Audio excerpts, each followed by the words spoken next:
Ang guhit na para sa akin pagdadaig ipagsapalaran sa mga katatan ang pinagulat kaya naman check na saga.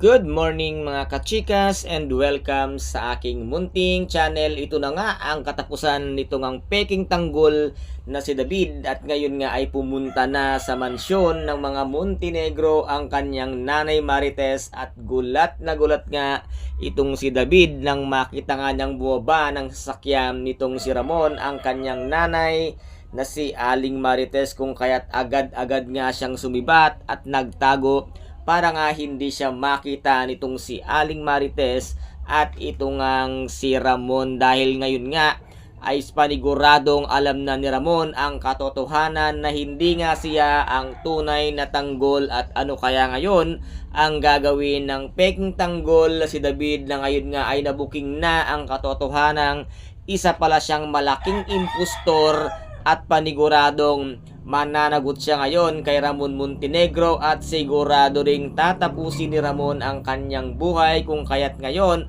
ay hindi na alam nitong si David kung saan pa siya tatakbo at kung saan siya ngayon tutungo dahil hindi naman niya pwedeng lapitan si attorney dahil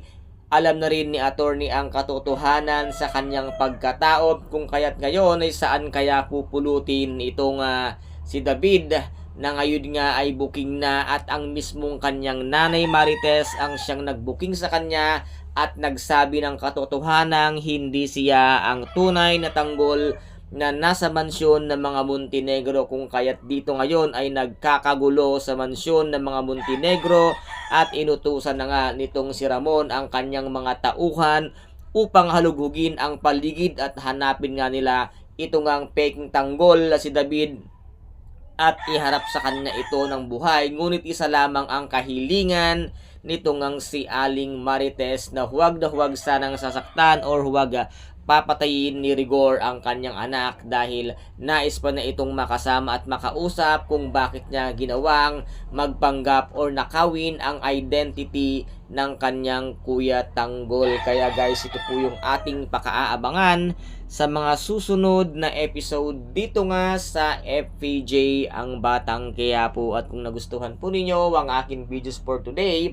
paki-subscribe na lamang po ng aking channel, paki-like and share para maging update kayo